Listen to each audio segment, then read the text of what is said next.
하나님 아버지, 주님의 거룩한 주일, 우리 모두가 예배의 자리로 나올 수 있도록 인도하여 주셔서 감사를 드립니다. 지난 한 주간 동안 참 많은 변화들과 놀라운 일들이 저희 가운데 있었습니다. 하나님의 선하심과 공의가 드러나고 있는 것들에 새삼 놀랍고 감사가 나오는 한 주를 보내며 주님 앞으로 나왔습니다. 하나님, 세상의 권세 잡은 영적 세력들 앞에서 하나님의 공의와 선하심이 있었는가 의심이 참 들었습니다. 동성애가 전 세계적으로 인정되고 간음죄가 사라져버렸으며 인권이라는 세력 앞에 하나님의 공의가 사라져버린 것 같아 참 안타까움이 저희들한테 있었습니다. 교회의 정체성이 무너지고 세상에 벌어져 버린 소금과 같은 신세가 되어버린 현실 앞에서 참담함을 저희는 또 느꼈습니다.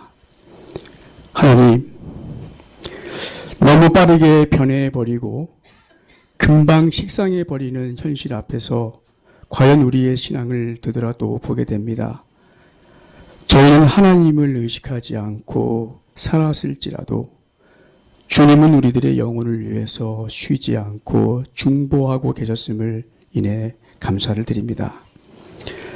내일 일을 한 치 앞도 내다볼 수 없는 무능한 저희들이 하나님의 자리에 올라 모든 것을 다 아는 것처럼 교만하지 않았나 저희의 삶을 되돌아보게 됩니다. 하나님 없이도 살 수 있다는 오만함이 소돔과 고모라의 심판보다 더 무서운 심판이 우리를 기다리고 있는데 이것을 깨닫지 못하는 무능함과 어리석음으로 혹 우리는 자녀들에게도 제대로 된 신앙과 삶을 가르치고 또 실천하며 본을 보여주었는지 주님 앞에서 부끄러운 저희의 삶을 되돌아보게 됩니다.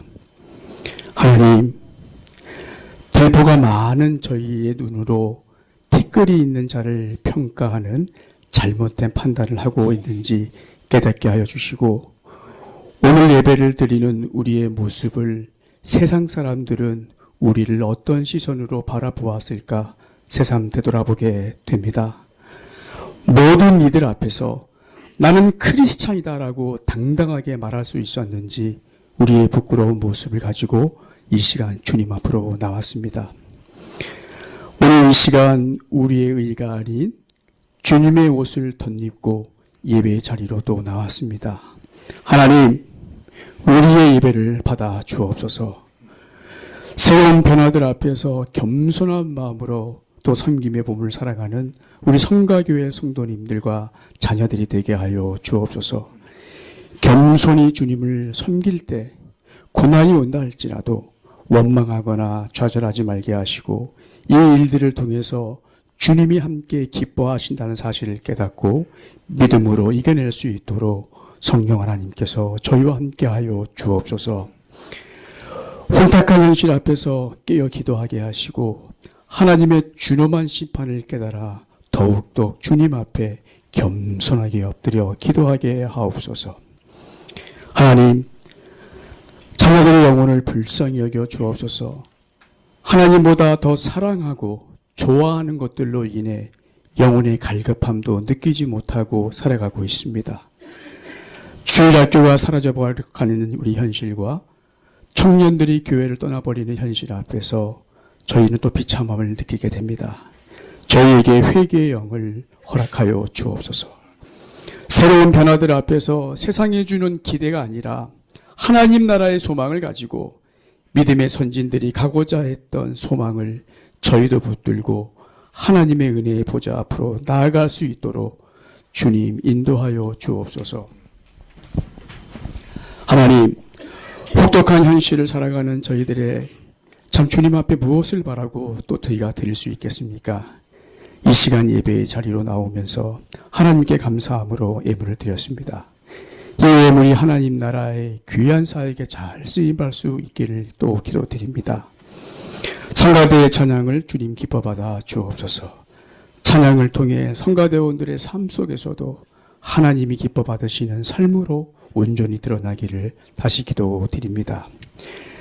목사님을 통해서 말씀이 선포될 때 상한 영혼이 참으로 위로받게 하여 주시고 회개의 영으로 우리 자녀들과 한 주간 살아갈 때 심령이 가난한 자로, 예통하는 자로, 또 온유한 자로 하나님 나라의 소망을 바라보며 살아갈 수 있도록 주님 인도하여 주옵소서. 예배를 드리는 모든 이들에게 성령 하나님의 선하신 인도하심을 기대합니다. 예배의 처음과 끝을 우리 주님께 의탁드립니다. 예수님의 이름으로 기도드렸습니다.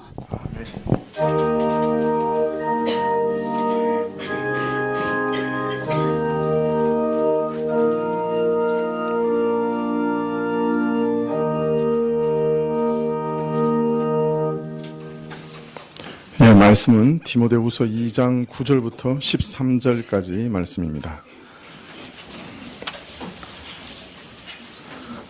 디모데후서 2장 9절부터 13절까지 신약 344쪽입니다.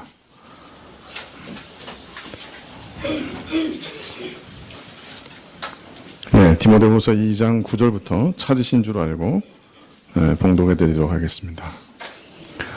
복음을 인하여 내가 죄인과 같이 매이는 데까지 고난을 받았으나 하나님의 말씀은 매이지 아니하니라. 그러므로 내가 택하신 자를 위하여 모든 것을 참음은 저희로도 그리스도 예수 안에 있는 구원을 영원한 영광과 함께 얻게 하려 함이로다. 미쁘다 이 말이요, 우리가 주와 함께 죽었으면 또한 함께 살 것이요, 참으면 또한 함께 왕노릇할 것이요, 우리가 주를 부인하면 주도 우리를 부인하실 것이라.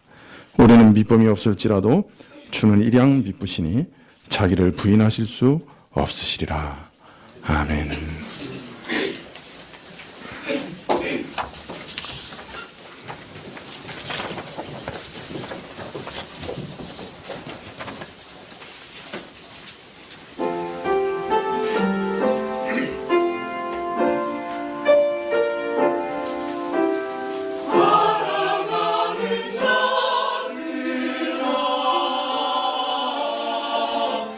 우리가 서로 사랑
예, 감사합니다.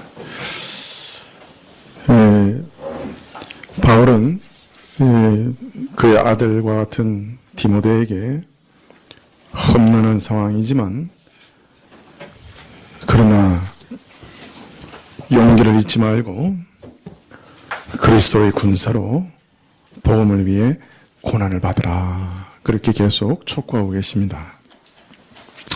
그렇게 말씀하신 이후에 내가 전한 복음을 깊이 생각해 보라. 그러면 내가 당하는 모든 고난 가운데서 올바르게 대처할 총명을 그 복음을 통해 하나님이 주실 것이다. 하나님이 주시는 총명으로 인해 올바로 모든 일에 대처할 수 있을 것이며 또 용기를 가지고 복음을 계속 전할 수 있을 것이다. 이렇게 말씀하셨지요. 내가 전한 복음을 깊이 생각해 보라. 그러고 나서 바울은 이 복음 안에 깊이 생각해야 할 사실들 중에 몇 가지 예를 쭉 말씀하십니다. 지난 시간에 그 첫 번째 예를 말씀하셨는데요.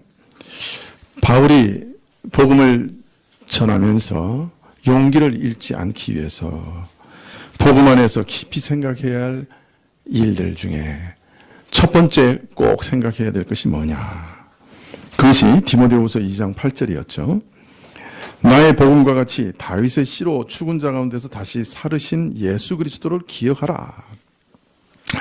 다윗의 자손으로 오셨다. 그것은 사람으로 오셨다. 성육신 하셨다. 하나님이 사람 되셨다. 그런 말을 하는 것이죠. 사실 하나님이 사람 되신 것 자체가 고난이죠. 율법을 만드신 분이 율법의 순종자, 창조자가 율법의 순종자가 되셨고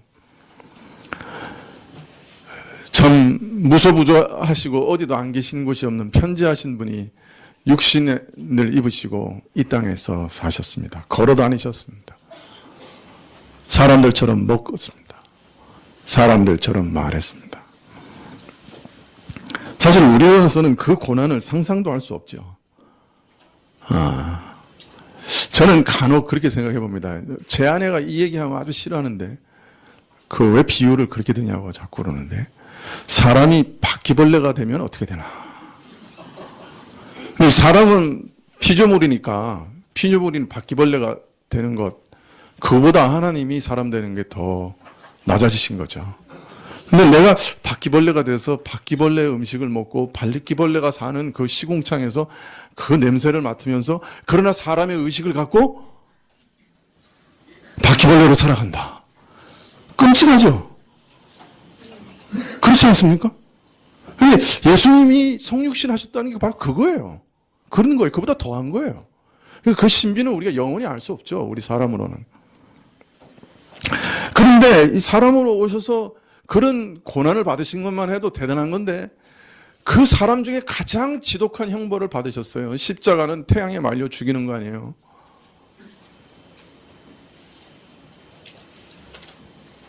손바닥과 발바닥에 못을 박아서 체중을 손에 실으면 견딜 수 없어서 다시 발에 싣게 되고 발에 체중을 실으면 다시 견딜 수 없어서 손에 싣게 되고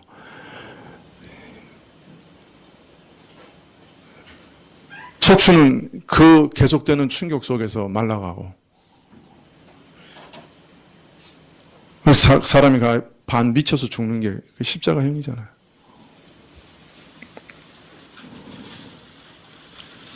그런 고난을 받으시고 죽으신 이후에 다시 부활하셔서 영광을 받으신 예수님을 기억하자. 그렇게 얘기합니다. 이게 무슨 말입니까? 우리 주인이신 예수님께서 이런 고난의 길을 가신 후에 부활의 영광을 얻으신 것을 기억할 때 너희들은 내 십자가를 지고 나를 따르라 하시고 우리로 그리스도의 십자가를 지고 따르는 일을 촉구하셨던 예수님을 생각하면 우리도 먼저 예수님처럼 십자가를 지고 고난 당하는 것이 너무 당연한 것이 아닌가? 구주께서 고난 이후에 영광을 얻으셨다면 우리도 그 길을 따라 먼저 고난을 받고 그 이후에 영광을 얻는 것이 당연한 것 아닌가? 이것을 생각하면 우리는 고난 가운데 인내하며 용기를 잃지 않게 될 것이고, 내가 가는 길이 바로 그리스도가 가신 길이다라고 기쁨으로 그 길을 갈 수 있게 될 것이니, 그리스도께서 성육신하시고 다윗의 씨로 오신 이후에 죽으시고 이후에 부활하신 것을 계속해서 기억하라. 용기를 그래서 잃지 마라. 고난 가운데도 기쁨을 잃지 마라. 그렇게 말씀하고 있는 것이죠. 오늘은 복음 가운데 깊이 생각해야 될 것 중에 두 번째 사실에 대해서 먼저 살펴보십시다. 디모데후서 2장 9절인데요. 복음을 인하여 내가 죄인과 같이 매이는 데까지 고난을 받았으나 하나님의 말씀은 매이지 아니하니라.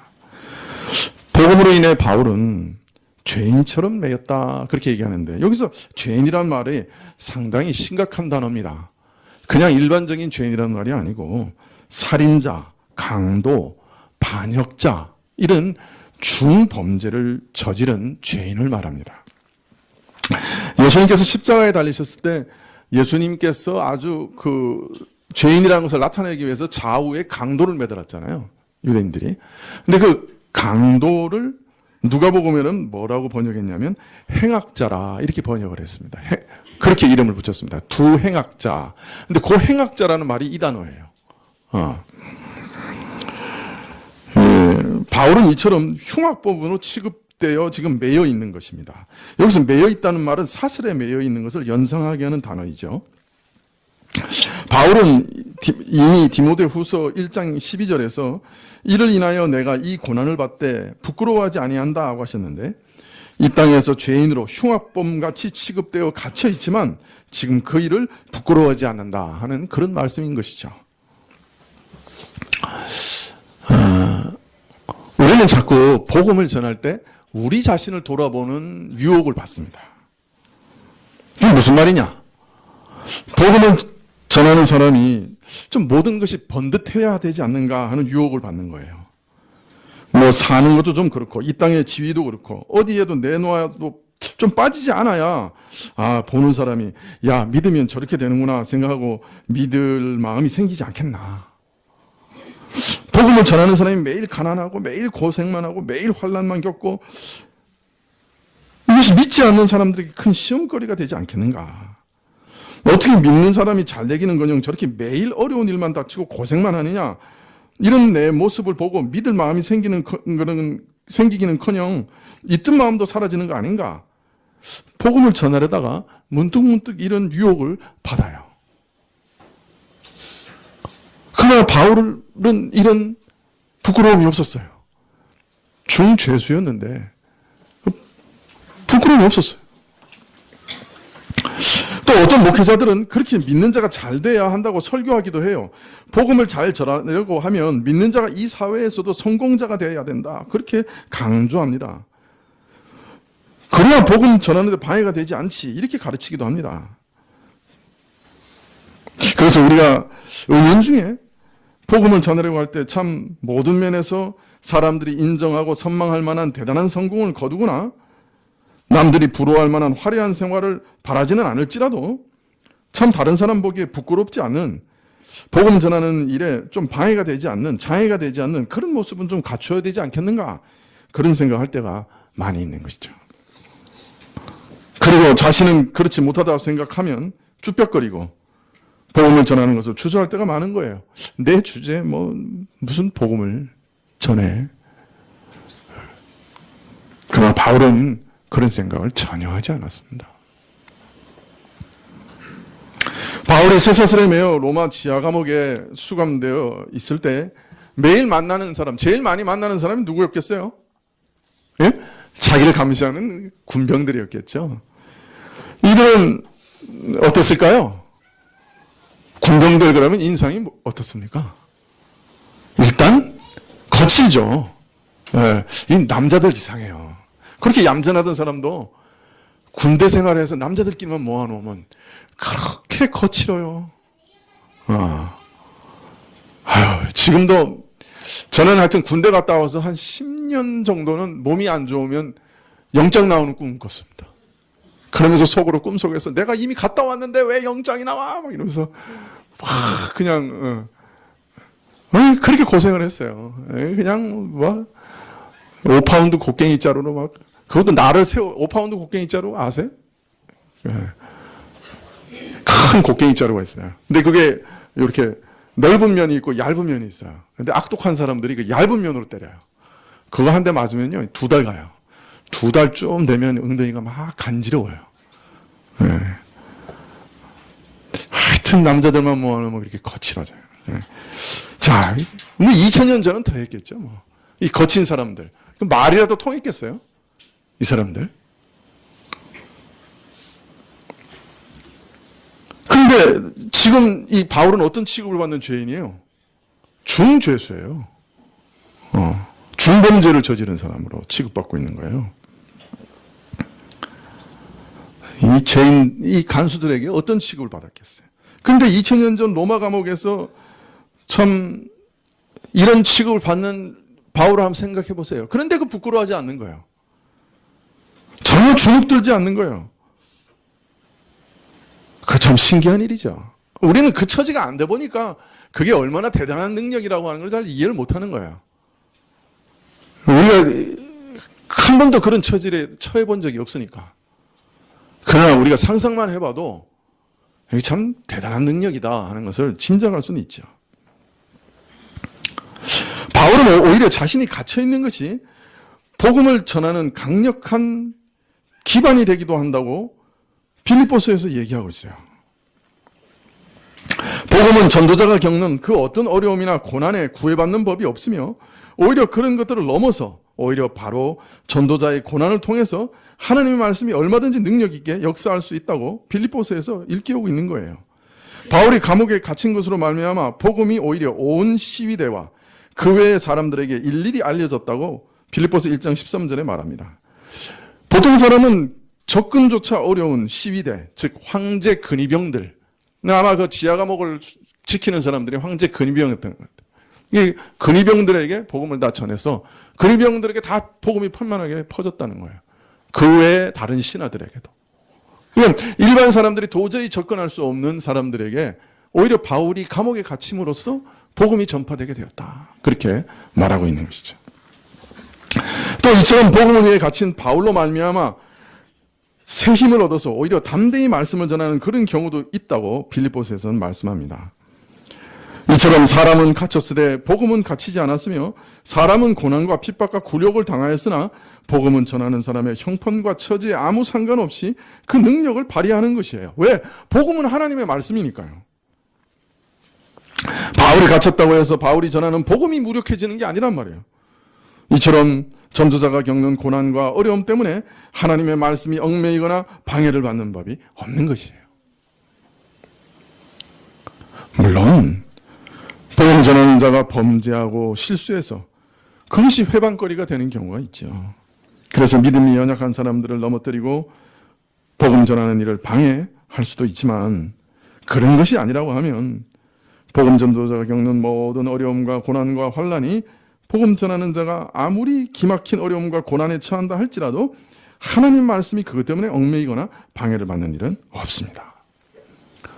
복음 자체가 하나님의 말씀이기 때문에 능력이거든요. 그래서 바울은 오히려 지금 디모데에게 권하기를 부끄러워하지 말라고 얘기합니다. 자신의 처지를 부끄러워하지 말고 담대하게 복음을 전하라고 말합니다. 사람은 매여도 결코 복음은 매이지 않는 것을 믿으라고 말합니다. 왜냐하면 복음은 사람의 어떠함에 달려있는 것이 아니기 때문이라. 복음 자체가 어떤 사람에게 매이지도 않고 어떤 사람에게 의존하지도 않는 것이기 때문이다. 여기 복음의 영광이 있는 것이에요. 복음이 사람에 의해 전해지지만 결코 사람에 매이거나 사람에게 의존하지 않는 것이에요. 이제 바울은 곧 죽음을 맞이하지요. 그렇게 능력 있게 하나님의 말씀을 전해서 온 아시아와 유럽을 복음화한 하나님의 종 바울이 갑자기 사라져버리면 이 복음 사역은 어떻게 될 것인가 걱정하는 사람들도 있었을 것이에요. 그러나 바울이 사라진다고 해도 복음은 사라지지 않았어요. 바울이 사라졌지만 복음은 매이지 않았어요.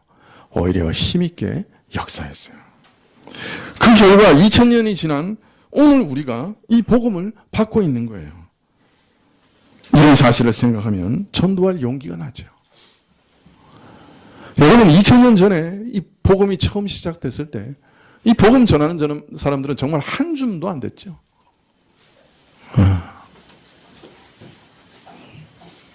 그게 참 기이하잖아요.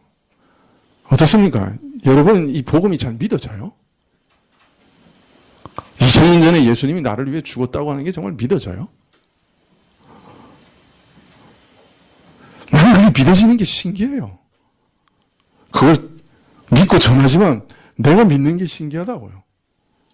그걸 어떻게 그게 믿어져요? 저 목사 이상한 목사야. 그렇게 생각하실지 모르지만 그 참 신기한 거예요. 이게 뭐 사람의 논리나 뭐 이론으로 이렇게 믿어지는 게 아니라고요. 물론 성경 안에 이 기독교 안에 정말 엄청난 증거들이 있죠. 엄청난 증거들이 있죠. 성경 자체가 이미 하나님의 증거라고 말씀드렸잖아요. 그러나 그걸로 설득되는 게 아니에요. 논리적으로 공교한 말로 사람 마음이 설득되는 게 아니라고요. 근데 어느 날 이상하게 믿어진 거예요. 그거 참 신기한 거 아니에요? 2000년 전에 이 말도 안 되는 얘기를 전하는 한 줌도 안 되는 사람들이 있었어요.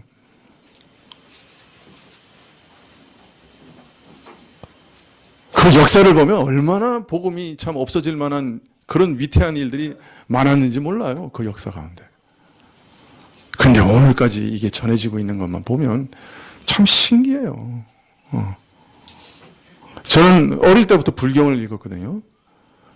그 안에도 참 심오한 것들이 있어요. 그 안에도 영적 현상도 있고. 근데 거기는요, 이렇게 뭔가 이게 멋있는 것, 멋있게 보이는 게 뭐 있어요. 이렇게 철학적이고, 뭐, 이렇게. 여러분, 그렇다고 또 그거 하려고 불경을 꼭 읽으라는 얘기는 아니에요. 예. 근데 기독교는 어떤 면에서 보면 뭐 이렇게 철학적이고 깊이 있고 뭐 이렇게 멋있고 이렇게 보이는 것 같지 않아요. 물론 깊이 들어가면 엄청난 게 들어있지만 그 어떤 철학보다 깊은 게 있지만 그러나 언뜻 보기에 그냥 복음 전도가 전하는 복음은 이건 뭐 유치원 다니는 아이들도 이해할 만한 그런 거예요. 근데 그게 믿어진단 말이야. 왜 그러냐면 그게 능력이기 때문에 그래요. 복음이. 복음은 말 그 자체로 끝나는 게 아니에요. 논리로 설득해서 사람을 믿게 하는 게 아니에요. 매우 논리적이지만 뭐 예언과 그 성취, 창조와 그 시간의 마지막 이 모든 것 아주 논리적으로 잘 설명하고 있지만 그러나 그 논리로 사람을 설득해서 믿게 하는 게 아니거든. 근데 어떤 사람이 믿냐 그러면 야 이거 들어보니까 그 영생도 좋고 하나님의 사랑도 좋고 그런데 난 정말 안 믿어지는데 하나님 살아계신 것도 안 믿어집니다.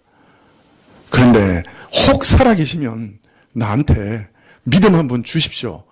이런 사람은 믿어요. 그 이상하죠. 아니 복음이 상당히 매력적이긴 한데 안 믿어지고 하나님 살아계신 것도 안 믿어집니다. 그런데 혹 살아계시면 나한테 한번 믿음 주십시오. 물론 시험하는 태도가 아니고 이 겸손한 마음으로 그렇게라도 기도하는 사람은 이상이 믿어지는 거야. 그런 역사가 일어난다고요. 내가 그걸 믿으려고 뭐 아무리 노력하고 막 애쓰고 뭐 그런 과정에서 믿어지기도 하지만 그 자체로 믿어지지 않아요. 그 증인이 제예요. 저는 대학교 다닐 때 믿어보려고 책을 수백 권 읽어봤어요. 기독교 서적을. 근데 끝나고 나니까 방황과 혼돈밖에 없더라고요. 하도 여러 사람이 여러 말을 해가지고. 믿는다고 하는 게 그렇게 쉬운 일이 아닌데 오늘날 얼마나 많은 인구가 교회에 나가고 있어요. 그거 신비하죠. 이 땅에 저 지구상의 개신교만 해도 5억이 넘어요. 가톨릭까지 합치면 뭐 10몇 억이 넘죠. 훨씬 넘을 거예요. 옛날 통계니까 요새는 또 더 하겠죠.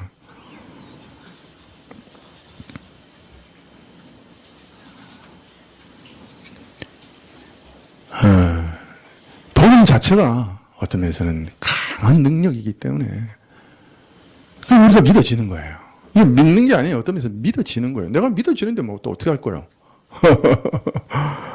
그 근데 어떤 사람은 안 믿어져요. 아무리 해도 안 믿어져요. 그거 어떻게 할 거예요?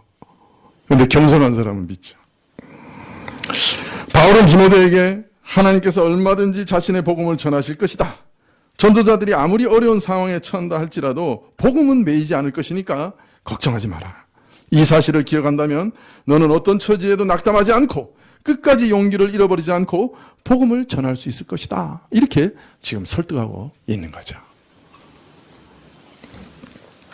자, 세 번째로 우리가 계속해서 믿음을 잃지 않고 용기를 잃지 않고 어떻게 복음을 전할 수 있느냐. 디모데후서 2장 10절에 이렇게 이야기합니다. 그러므로 내가 택하신 자를 위하여 모든 것을 참음은 저희로도 그리스도 예수 안에 있는 구원을 영원한 영광과 함께 얻게 하려 함이로다. 복음은 영원한 영광과 함께 그리스도 예수 안에 있는 구원을 얻게 하는 것이기 때문에 이것을 생각하면 고난을 받으면서도 복음을 전할 용기가 난다는 거예요. 그리스도 예수 안에 있는 구원은 영원한 영광과 함께 얻는 구원이다. 이렇게 얘기합니다. 그리스도 안에서 연합되어 그리스도 안에서 그리스도의 것을 다 누리게 되는 이 구원은 그리스도의 그 영원한 영광도 내가 얻는 구원이에요. 그리스도가 얻으시는 것 다 내가 얻는 거예요. 그러나 이 영광은 미안하지만 이 땅에서는 우리가 다 드러나는 게 아니에요. 왜냐하면 이 영원한 영광은 그리스도가 재림하실 때 비로소 온전히 다 드러나기 때문이죠. 그것을 골로새서 3장 3절에 이하에 보면 이렇게 말씀하십니다. 이는 너희가 죽었고 너희 생명이 그리스도와 함께 하나님 안에 감추었음이니라. 우리 생명이신 그리스도께서 나타나실 그때 너희도 그와 함께 영광 중에 나타나리라. 이렇게 말씀합니다. 어떻습니까? 이 땅에서 살아가는 신자들의 모습은 어떻습니까? 그 실제 삶은, 현실은 어떻습니까? 어떻게 우리가 믿지 않는 사람들하고 굉장히 차이가 납니까? 우리가 이렇게 막 지나다니면 뭐 뒤에서 후광이 막 보입니까?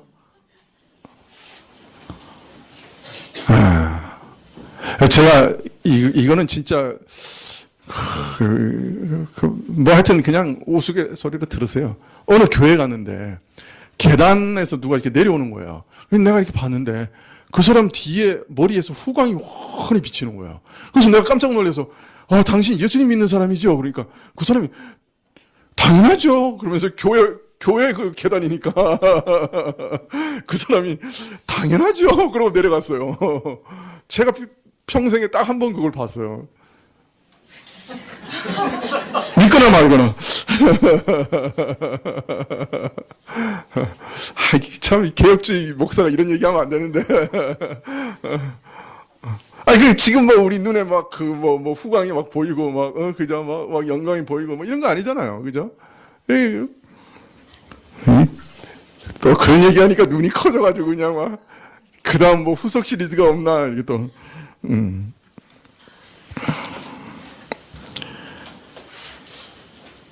우리 현실은 누가 보아도 저 사람은 참 믿는 사람이다. 저렇게 경건한 사람이 어디 있는가. 참 다 보고서 감격하고 감탄하고 나도 저런 사람이 되었으면 바라고 흠모하는 그런 사람으로 우리가 살고 있는가. 사실 겉으로 보면 신자는 참 그 모습이 초라하기 짝이 없죠. 어떤 때는 경건과는 거리가 멀어 날마다 실패하는 모습만 보이는 것 같습니다. 그 어디서도 새 생명의 영광과 능력을 찾아보기가 어렵지요. 우리를 바라보는 사람이 함께 신자된 형제들이나 아니면 믿지 않는 불신자라 할지라도 저 사람은 참 하나님께서 함께 하시는구나. 그래서 이런 일들도 이루시는구나. 참 칭송하고 흠모할 만한 그런 모습을 보이는 사람들이 얼마나 될까? 참 아주 소수 아닙니까? 오히려 많은 신자들이 몇십 년 신앙생활을 하다 보니까 이런 회의에 빠지죠. 그럼 내가 참 수십 년간 믿었는데 변한 게 뭐냐? 참 난 믿는 사람 맞는가? 그런 회의에 들기도 하는 것이죠. 그게 제일 어렵고 힘든 시험 아닙니까? 참 내게 날마다 성령의 능력이 힘있게 역사하셔서 폭포같이 쏟아져서 참 은혜로운 일들이 막 일어난다면 참 은혜가 폭포처럼 내게 임한다고 하면 신자가 뭐 어려움을 느낄 게 있겠어요? 절망할 일이 또 어디 있겠어요? 정말 환난 가운데 기뻐하고 찬송할 수 있지 않겠어요? 신자가 제일 절망하게 되는 것은 내게서 그런 하나님의 은혜와 능력의 역사를 잘 확인하지 못한다고 하는 것이죠. 간증을 들어보면 막 엄청난 일들도 많은데 뭐 사람이 그냥 한꺼번에 탁탁 바뀌고 그냥 뭐 술, 담배, 뭐 마약 뭐 이런 사람들이 예배 한번 와서 그냥 탁 그냥 끊어버리고 그냥 탁 바뀌고 뭐 맨날 그냥 난잡하게 살던 사람이 그냥 회개 한번 탁 하고 그냥 샥 새 사람 되고 그런 간증들 엄청 많이 들었잖아요.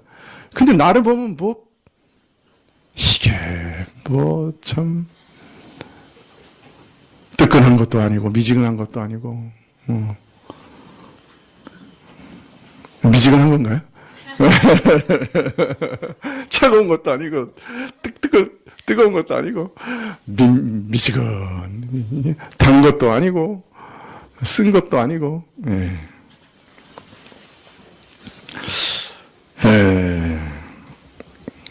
사실은 참 욥의 시험이 바로 그런 것이었죠. 자기는 마음을 다하여 성품을 다하여 하나님을 사랑하고 섬기느라고 했는데 막상 닥치는 현실을 보니까 하루아침에 10자식 다 죽어 넘어졌죠. 몸에는 악창이 나서 견딜 수가 없고 전 재산 다 사라지고 기와장으로 악창을 북북 긁으면서 있는데 아내가 참 보다 못해서 당신 그렇게 더 살아서 뭐 하겠소? 당신 하나님이 당신을 사랑한다고 하나님 당신을 생각한다는 증거 하나도 없는데 차라리 하나님을 저주하고 죽으시오. 아내가 그런 소리를 하고 있어요. 옆에서. 이런 자신의 형편을 두고 하나님께 호소하죠. 하나님 왜 나를 태어나게 하셨습니까? 차라리 태어나지 않는 게 낫지 않았습니까? 하나님 왜 나를 버리십니까? 내가 뭘 잘못했기 때문에 나를 버리십니까? 하나님께 이렇게 묻습니다. 이게 바로 욥의 시험이었죠. 자기가 하나님의 은혜 가운데 살고 있다고 생각했는데 어느 날 느닷없이 닥친 현실을 보니 아니에요. 완전히 하나님 앞에 버림받은 자예요. 저주받은 자 같아요. 욥에 있어서 참 그를 지탱해주는 힘이 뭡니까? 그 하나님 한 분이시잖아요. 하나님이 내 하나님이라고 하는 그 사실 하나가 그를 지탱해 왔는데 지금 모습을 보니까 완전히 하나님께 저주받고 버림받은 자의 모습이에요. 이럴 때 막 흔들리는 거예요, 신자가. 어느 날 돌아보니까 자기 속에 은혜의 흔적이 하나도 없는 것 같아요. 오랫동안 믿었는데 변화가 전혀 없는 것 같아요. 하나님이 떠나가셨는가? 성령이 나하고 함께 하시지 않는가? 막 믿음이 흔들리죠. 바로 이런 우리에게 바울은 오늘 이렇게 일깨우고 있어요. 우리가 비록 이처럼 겉모습은 연약하지만 실제로 그 귀중한 새 생명은 그리스도와 함께 하나님 안에 감춰져 있다고 말하고 있습니다. 그리스도를 믿는 것과 더불어 우리에게 베풀어 주는 그 새 생명의 영광과 능력과 그 모든 것은 천지간에 그 누구도 빼앗을 수 없는 하나님의 장중에 감추어져 있어서 안전하게 간수되고 있다는 거예요. 믿으십니까? 내가 아무리 초라하여도 주께서 내게 주신 그 생명은 여전히 주와 함께 하나님의 장중에 감추어져 있다. 안전하다. 변하지 않는다. 그 사실을 일깨우고 있는 것이에요. 그리고 그 감추었던 생명은 주께서 재림하시는 그날의 영광스러운 모습을 완전하게 드러나게 될 것이다. 그렇게 약속하고 있습니다. 우리가 겪는 현실이 참 내가 하나님으로부터 은혜를 입는 자라는 것과 너무나 걸맞지 않을 때 신자는 참 낙심하지 않을 수 없지만 바울은 이와 같이 주를 인하여 날마다 도살할 양같이 여김을 받는 우리 신자의 형편을 두고 말하기를 누가 우리를 그리스도의 사랑에서 끊으리요? 환난이나 공고나 핍박이나 기근이나 적신이나 위험이나 칼이라. 기록된 바 우리가 종일 주를 위하여 죽임을 당게 되며 도살할 양같이 여김을 받았나이다 함과 같으니라. 여러분, 우리가 아무리 하나님을 잘 믿고 하나님께 매여 있고 그분을 신실하게 붙들고 간다고 해도 마치 도살할 양처럼 환난과 곤고와 핍박과 별의별 일들을 다 경험할 수 있다는 거예요, 이 땅에서. 심지어 죽음도 당할 수 있다. 기근도 당하고 적신, 몸에 옷 하나 걸친 것도 없을 정도로 가난하게 될 수도 있고. 그러니까 그런 것으로 하나님의 사랑을 평가하려고 그러면 헷갈리는 거예요.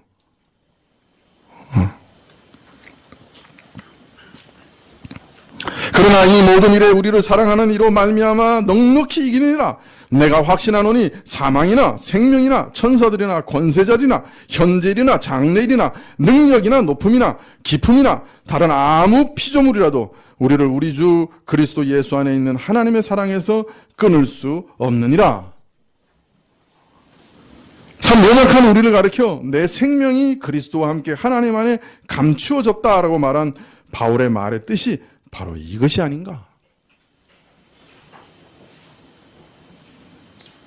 나는 아무리 연약하고 보잘것없는 사람일지라도, 그리고 내 삶에 계속 환난과 곤고와 핍박과 가난과 참 하나님이 나와 함께 하시지 않는다고 하는 증거와 같은 그런 일들이 수도 없이 일어난다 할지라도 주께서 내게 주신 새 생명은 하나님의 장중에 있어 영원토록 안전하다. 하나님의 사랑에서 그래서 우리를 끊을 자가 없다. 그렇게 말씀하고 계시는 것입니다.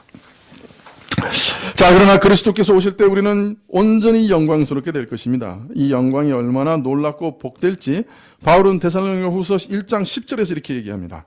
그날에 강림하사 그의 성도들에게서 영광을 얻으시고 모든 믿는 자에게서 기이 여김을 얻으시리라.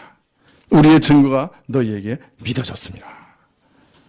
그날에 나타날 영광이 얼마나 뛰어난지, 비록 그날까지 믿고 그 영광을 기다리며 바라온 신자들이지만 실제로 그 영광을 보고 경험하게 될 때는 모두 놀랄 것이라, 모두 기이 여길 것이라. 왜? 한 가지 이유 때문에. 야, 내가 이런 것을 어떻게 믿었지? 야, 내가 이걸 어떻게 믿었지? 그 때문에 오히려 자기가 놀랄 거라. 이 믿음이라고 하는 게 참 이렇게 신기한 거예요. 이렇게 믿고 가죠, 그죠? 그런데 그날 하나님의 영광을 다 드러내실 때는 다 자기도 놀랄 거예요. 내가 이런 영광을 받을 거라고 믿긴 했지만은 도대체 내가 이걸 어떻게 믿었지?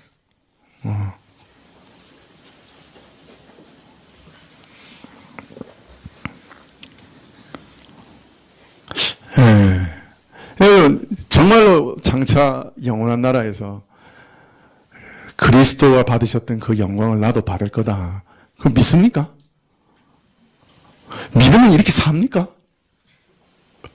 내가 자꾸 돌아보면, 야, 그 영광을 믿으면 내가 이렇게 살까? 그런 생각 자꾸 들어요. 우리는 믿음 없죠, 별로. 근데 그날 가서 이 믿음 없는 자들이 그 영광에 참여할 겁니다. 별로 없는데. 그죠? 별로 없는데 참여할 겁니다. 그리고 이제 거기서 또 놀랍니다. 야, 그런데 내가 어떻게 이런 걸 다 믿었지? 놀라게 될 겁니다.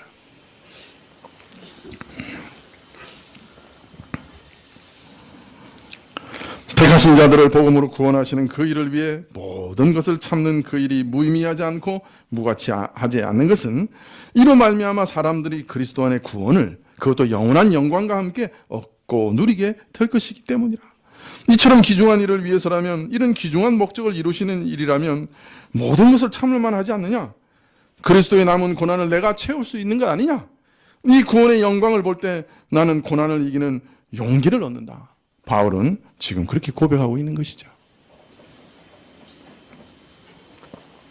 자, 마지막으로 바울이 용기를 얻을 수 있는 이유에 대해서 이렇게 얘기합니다. 디모데후서 2장 11절에 미쁘다 이 말이여, 우리가 주와 함께 죽었으면 또한 함께 살 것이요, 참으면 또한 함께 왕노릇할 것이요, 우리가 주를 부인하면 주도 우리를 부인하실 것이라.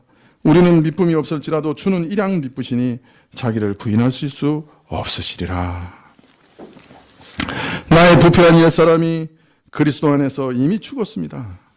이제는 그리스도와 함께 새롭게 태어나 새 생명으로 사는 자입니다. 물론 새 생명이 아직 감추어져 있어서 그 새 생명의 능력이 온전히 드러나는 건 아니지만, 그러나 이 땅에서 그 능력을 경험하면서 살아갈 수 있습니다. 또 우리가 그래서 인내하여 주를 따라가면 그와 함께 왕노릇하게 될 것입니다. 그가 가진 모든 영광을 우리가 다 누리게 될 것이에요. 그의 것이 내 것이 될 겁니다. 그러나 주를 부인하는 자는 예수님 역시 하나님 앞에서 저를 부인하실 것입니다. 인내하는 자는 주와 함께 왕노릇할 것이나 계속해서 주를 부인하는 자는 주님 역시 저를 부인하실 것입니다. 이런 원칙은 너무나 분명한 것이 모든 면에서 주는 미쁘시니 주를 시인하는 자를 시인하고 부인하는 자를 부인하시는 일에도 신실하시고 미쁘실 겁니다. 아이고, 참 우리를 두렵게 하는 경고이지요. 누가 계속해서 자신의 삶 속에서 예수님을 시인할 수 있겠습니까? 날마다 믿음 없어서 쓰러지고 주를 부인하는 우리들에게 참 두려운 경고라고 할 것입니다.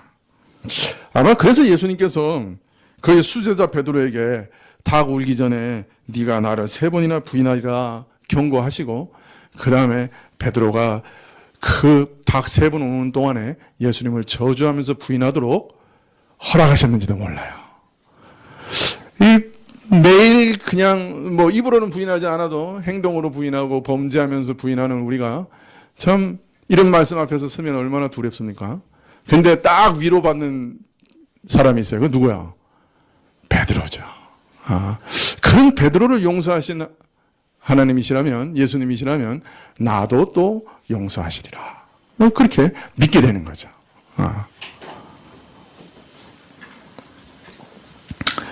네, 저는 넘어질 때마다 베드로를 기억합니다. 그때마다 베드로 형님이 그렇게 감사할 수밖에 없어요. 베드로 할아버지라 그러더라. 참, 이 베드로 형님은 늘 이렇게 나서셔서 여러 가지 일을 저지르시는 바람에 우리에게 얼마나 큰 영적 유익을 주시는지 모릅니다. 참 베드로를 용서하셨던 주님께서 나도 용서하시리라 하는 용기를 가지고 또 회개하고 또 회개하면서 예수님께로 돌아가게 되는 거죠. 그러나 우리는 주님의 경고를 마음 깊이 새겨야 합니다. 환난과 핍박이 끊임없이 닥치는 험난한 세상에서 주를 시인하는 삶을 사는 것이 매우 중요한 것임을 마음에 새겨야 할 것이에요. 사람 앞에서나 하나님 앞에서나 모든 영적인 존재 앞에서 우리는 하나님을 시인해야 합니다. 모든 생활에서, 모든 행동에서, 범사에 주를 시인하는 삶을 살아가야 합니다. 그런 사람은 장차 예수님께서 오실 때 하나님 앞에서 나를 시인하시겠다. 이 땅에서 나를 부인한 그 사람에 대해서는 장차 예수님께서 오실 때 부인하시겠다. 말과 행실과 마음으로 계속 예수님을 증거하면 예수님께서 우리를 시인하실 것이고, 마음과 행실과 말로 계속 부인하면 나도 너를 모른다고 부인할 것이다. 이것은 명백한 원리다. 그렇게 말씀합니다. 지금 우리에게 권세자들이 칼을 들이매면서 살기등등하게 예수님을 부인하라고 협박하는 일은 없죠. 그러나 사실 날마다 살아가기 위해서 일터나 사회 속에서, 심지어 가정 속에서도 따돌림 당하고 외면당하고 무시당하는 일이 적지 않습니다. 그 사람들의 생각과 태도를 뻔히 알면서도 참 얼마나 비웃습니까? 저 예수쟁이들, 개독교, 알죠? 우리가. 그러면서도 믿음을 지키고 주를 따르는 결정을 내릴 때 참 두렵죠? 작은 것에서 큰 것까지 얼마나 많은 포기와 희생을 해야 되겠는가? 각오해야 될 때가 많죠. 어떤 때는 한평생을 좌우할 일들도 선택해야 될지 모릅니다. 온갖 모양으로 나를 몰아치고 위협하고 강요하고 설득하고 또 간곡하게 호소하는 유혹과 회유와 겁박을 날마다 받으면서 신자는 그 영혼이 지쳐서 쓰러질 지경이 아닙니까? 그러나 바울은 오늘 말씀에서 우리를 또 위로하고 계시지요. 13절에서 우리는 미쁨이 없을지라도 주는 일양 미쁘시다 하고 고백하고 있기 때문이죠. 우리는 우리 자신도 믿지 못합니다. 우리는 미쁨이 없어요. 신실하지 못합니다. 결심하고 그날 아침에 결심하고 오후에 깨트립니다. 얼마나 우리는 자주 주를 부인합니까? 그래서 종종 우리는 마지막 날 하나님이 정말 나를 아신다고 하실까? 두려운 마음으로 자신을 돌아보기도 합니다. 그래서 자신이 누군지를 참으로 아는 신자들은 늘 자신을 신실한 예수님께 맡깁니다. 자기 자신에게 맡기지 않고 자기 자신의 믿음도 의지하지 않습니다. 예수님께 내 몸과 영혼을 맡깁니다. 신실하시고 미쁘신 예수님께 내 믿음도 맡깁니다. 예수 그리스도는 죄로 얼룩져 있고 악에 찌든 나 같은 죄인을 위해 생명을 아끼지 않고 주신 분이니 주께서 나를 마지막까지 지키실 줄 믿는 것이죠. 이렇게 자신을 그리스도께 맡기는 겁니다. 신자는 자신을 믿지 않고 주께 맡기고 가기 때문에 주께서 마지막까지 나의 믿음을 지켜주실 줄을 믿는 것입니다. 내가 끝까지 주를 신하게 하실 것을 알고 가는 것이에요. 그래서 주께서 마지막에 나를 아신다 하실 것을 또한 아는 것입니다. 그래서 오늘도 넘어지기 잘하는 자이지만 마지막 날 주님이 나를 시인하실 것이라는 것을 확신하고 모든 두려움을 이기고 나가는 것입니다. 나는 내 믿음을 믿지 않습니다. 오직 주만 믿습니다. 주께 내 운명과 앞날을 맡깁니다. 저를 의지하고 의뢰하는 자를 모른다 하지 않을 줄 믿습니다. 울려절명하지만 주께서 나를 지키실 것이요 넘어져도 일으켜 세우실 것이요 끝까지 주를 시인하며 살아가게 하실 것이다. 나는 연약하나 주는 나를 끝까지 지키시리라. 왜냐하면 예수님은 결코 자신을 부인하지 않으시기 때문이다. 자신을 부인하실 수 없는 신실한 하나님이시기 때문이다. 그렇게 믿고 가는 것이죠. 바울은 디모데에게 지금 이렇게 얘기하는 것 같습니다. 주님을 날마다 배반하며 부인하는 것은 버림받은 징표이나 주를 시인하고 주의 복음을 전하기 위하여 고난받고 주를 신실하게 붙드는 것은 구원과 영광을 약속하는 징표이니 우리가 고난 가운데 어찌 용기를 얻지 않을 수 있겠는가? 고난 가운데 주를 시인한다고 하는 것 자체가 영원한 영광을 받게 될 확실한 징표이니 뭘 두려워하겠는가? 지금 그렇게 용기를 불러일으키고 있습니다. 바울은 자신의 복음을 잘 생각해보라고 하면서 네 가지에 대해서 묵상하라고 얘기합니다. 그리스도께서 먼저 고난을 받으셨으니 너도 고난을 받으며 그 길을 따라가는 것이 당연하다. 그렇게 말씀하시고요. 또 복음이라고 하는 것은 그 자체가 능력이니 복음은 사람에게 매이지 않는 것이니 아무것도 두려워하지 말고 용기를 잃지 말고 복음을 전하라고 말씀하십니다. 그리고 세 번째는 전 이 복음은 구원을 이룰 뿐 아니라 구원과 함께 영원한 영광을 우리에게 주시는 복음이니 이런 가치 있는 복음을 위해 고난을 당하는 것이 당연하다. 그렇게 말씀하시고요. 마지막으로는 참으로 우리가 고난 가운데 주를 시인하는 것 자체가 영원한 구원의 확실한 증표이니 그는 결코 우리를 부인하실 수 없을 것이니 우리가 고난 가운데서도 용기를 가지고 복음을 전하는 것이 당연하다. 그렇게 말씀하고 계십니다. 우리 모든 성도님들 참 이런 말씀 가운데 용기를 얻으시고 어떤 상황에서도 주를 부인하지 않고 생각과 말과 행실 가운데 항상 주를 시인하는 우리 성도님들 다 되시기를 축원합니다. 네, 기도하시겠습니다.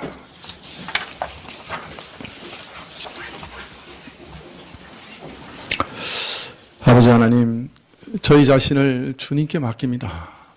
저희 믿음도 주님께 맡깁니다. 주님 저에게 참 믿음을 주시옵소서. 또 그 믿음을 지켜주시옵소서. 참으로 종종 내가 믿는 자인가, 믿는 자라면 어떻게 이렇게 살아갈까 자탄하지 않을 수 없는 존재이지만 그러나 연약한 믿음으로 주님 내가 믿사옵니다. 그러나 내가 믿음 없는 것 아시오니 내게 믿음 주시옵소서. 부르짖으며 가는 모든 자들에게 믿음을 주시는 신실하신 분이신 줄 믿기 때문에 오늘도 주님께 나아갑니다. 우리에게 믿음을 주시기를 구하고 또 믿음을 지키시기를 구합니다. 주여 우리를 불쌍히 여기시옵소서. 예수님 이름으로 기도합나이다. 아멘. 423장 찬송하시겠습니다.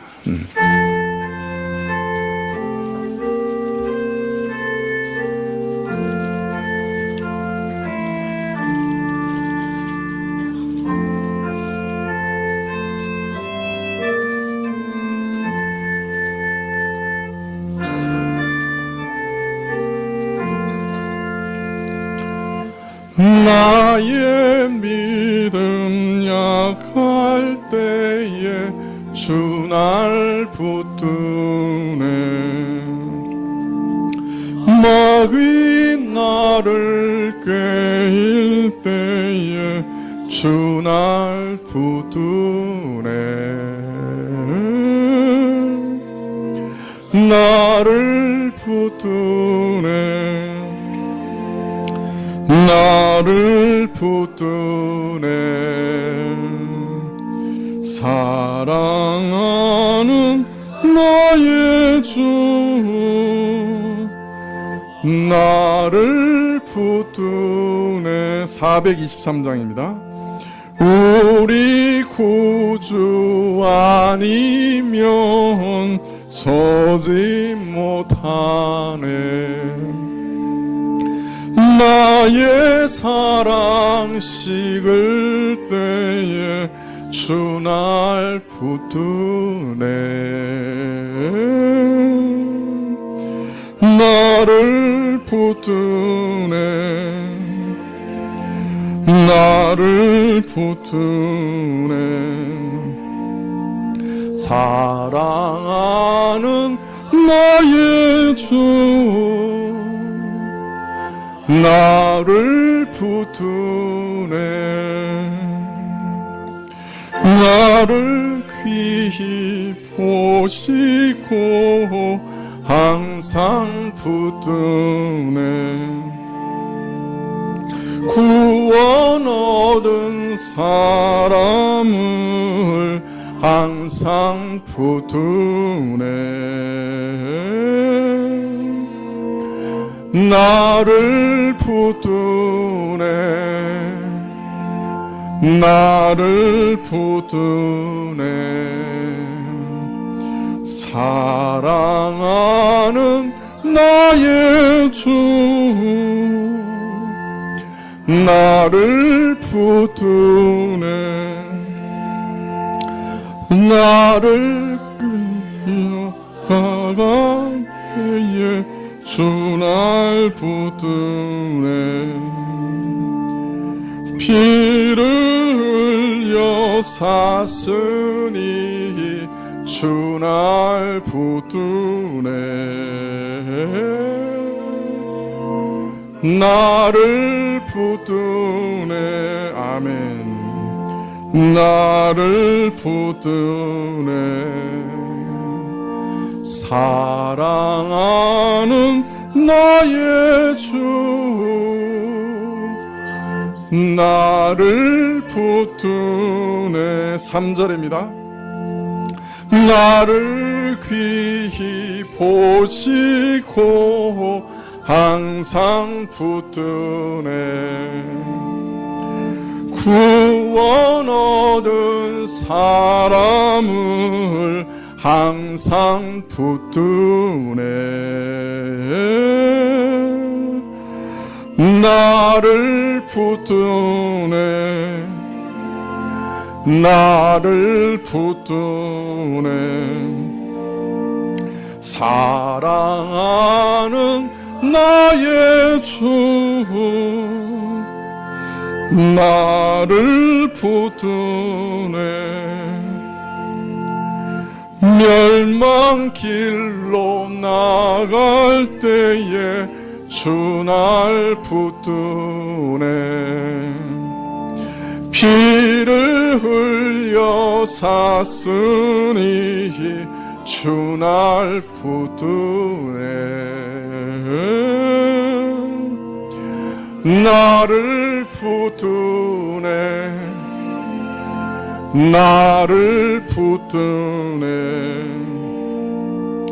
사랑하는 나의 주 나를 붙드네 기도하시겠습니다.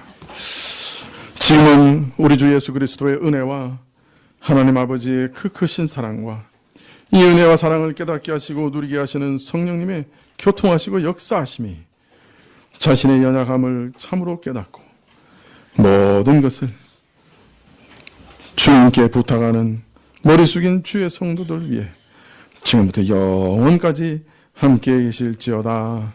아멘.